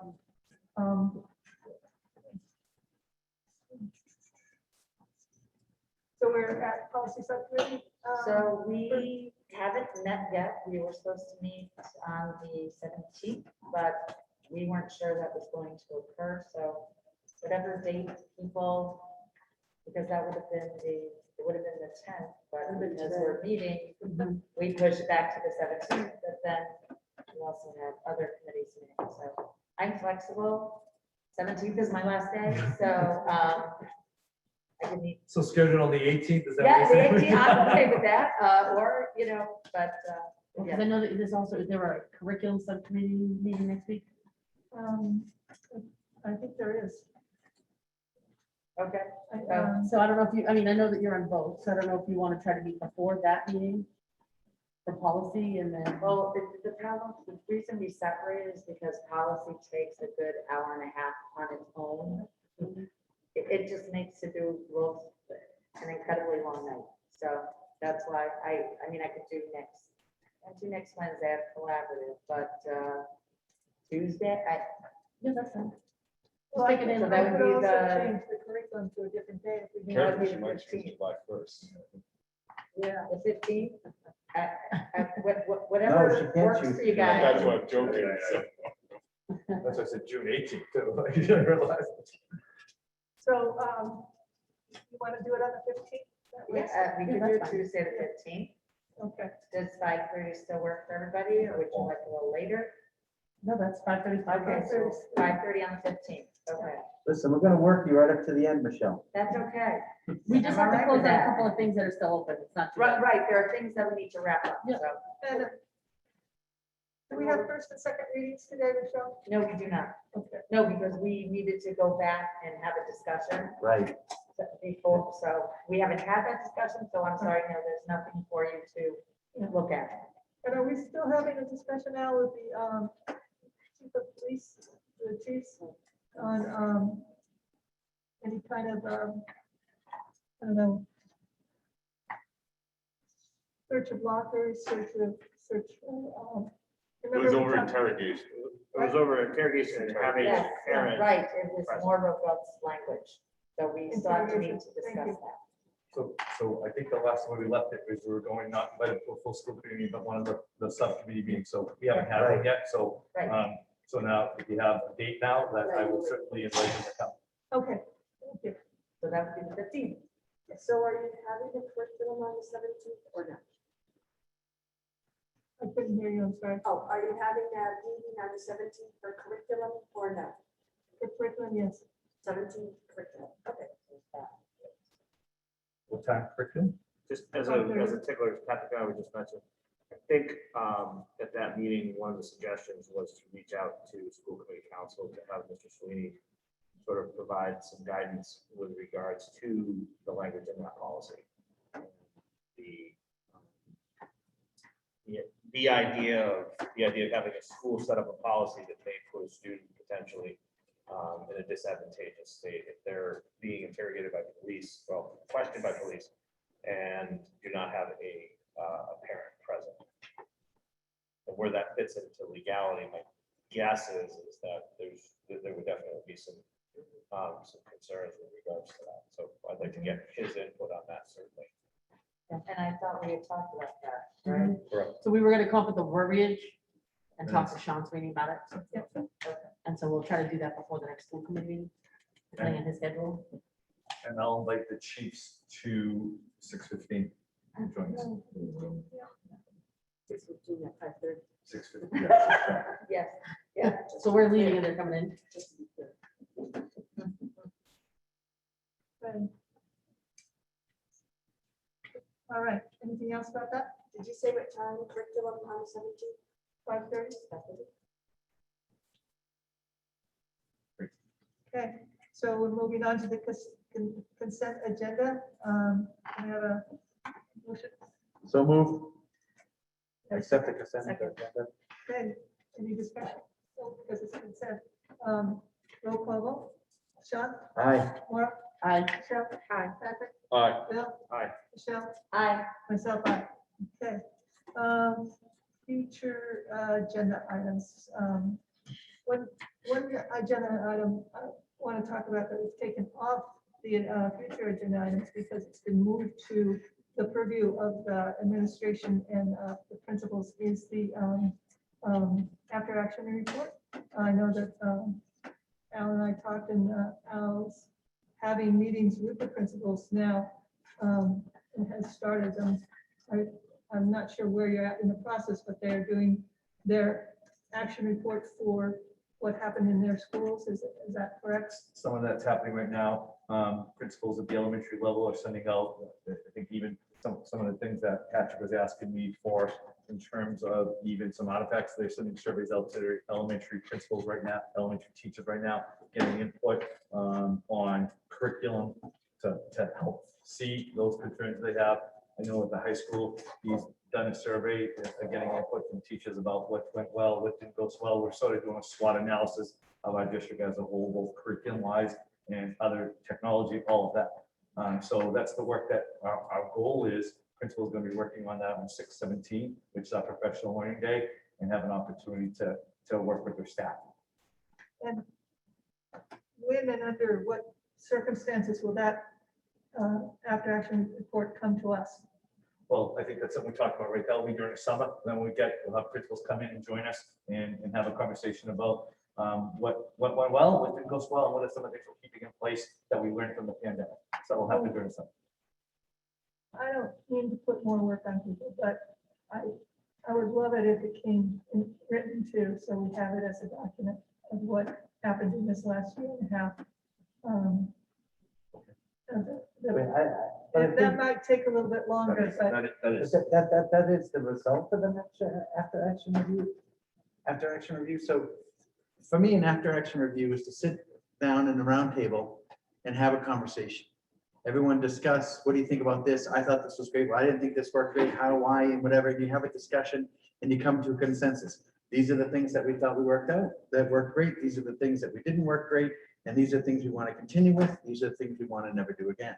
And then from there, it could potentially go to a document, but well, I'm talking about what you're just saying, is you take the things that didn't work out and you abandon them, and the things that did work out, you list them, so there's a record of what we did. yeah, And but it would come after. It's a reporting on of the action review. You The don't. byproduct of the. It's a AA. byproduct. Thank you. Yeah, you don't have the. Here's the result of the after action review. Now let's have the after action review.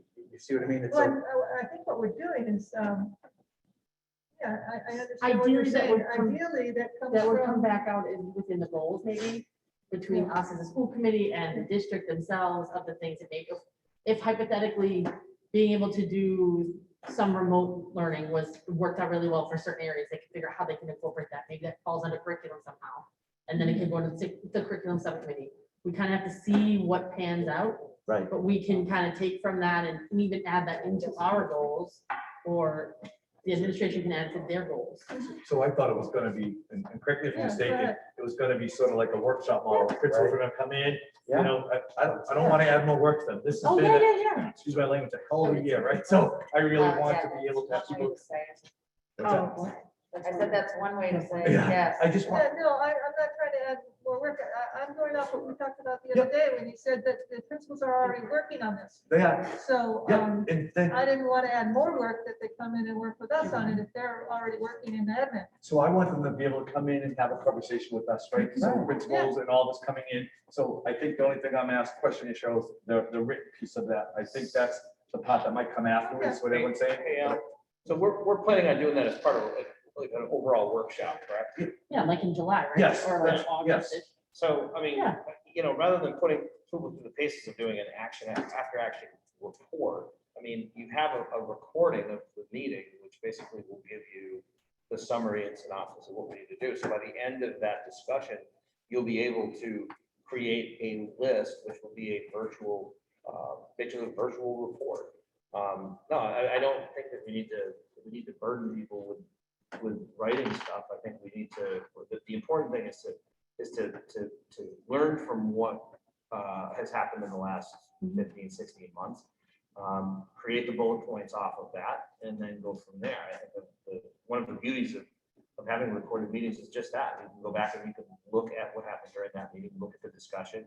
Then if you want, just fast forward to the very end where you get a summary of what it is that you did. It'll Or pretty much be part of public- HKBDI is It'll what be- I think. It'll be part of public record. anyway. HKBDI, have Kate Belsky do it.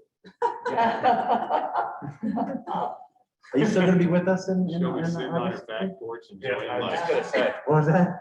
So we sit in our backyard enjoying life. So can we just agree that, so our principals are doing this work now, they're working with their teachers. So I think during the summer, it'll be, you know, It's a once discussion.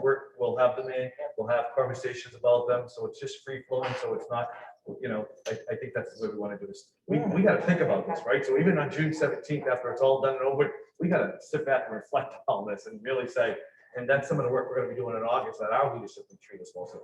I mean, who knows? I mean, I mean, in theory, Steve Hale could come back and say, our team likes remote. We want to stay remote. You know, the students have gotten better, the scores are up, whatever. Who knows what's going to come out of it? That's why I'm saying we have this I'm not conversation, disputing any of that. you know? Cheryl, I can also talk about the safety and security update, if we could just, so the Gina Khan is working with our security chief Willett. He's doing the work, he's gonna start the work, I should say, I haven't done it yet, at each school, and he'll be coming during the summer with Gina to give us an update of the safety and security of each building. I do want to bring to your attention underneath the future agenda items, there is an issue that we're dealing with at Green Meadows, the parking dismissal. For those that aren't aware of it, we're dealing with Chief Elect and Chief Cromley right now. The backup of cars and buses is going all the way down Main Street, not Street into Main Street, blocking the fire station as well too. Please know that myself, Chief Cromley, Ed Senadella, Gina Khan, we're working on it, and we have a way of expediting it and making it more efficient over the next 4 days that we have left, 5 days we have left in school. And we'll look at it completely different next year. We're looking at reconfiguring the parking lot. I was gonna say that efficiency is gonna be because there's gonna be nobody at the school, right? On that 7th day, it's going to be awesome. Sorry, Oh, Al. your plan really comes to head there. That's. So we're just know we're working on it. It's been brought to our attention, and we're rectifying it for the short solution right now. Don't want to know how. Okay, we're just doing it. We're good. Thank you, sir. Okay, anything else?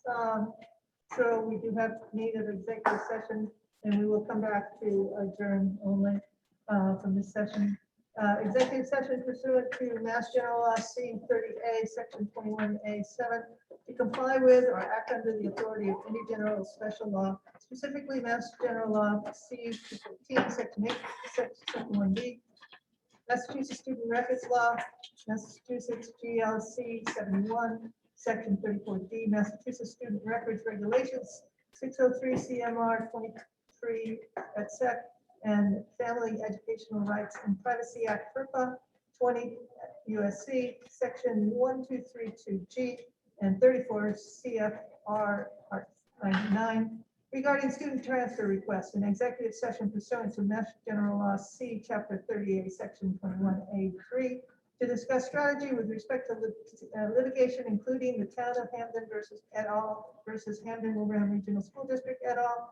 If an open meeting may have a detrimental effect on the litigating position of the public body, and the chair so declares. So can I have a motion to So adjourn? moved. Second. Roll call vote, John, Aye. Maura, Aye. Michelle, Patrick, Aye. Bill, Aye. Michelle, Aye. myself. We are adjourned into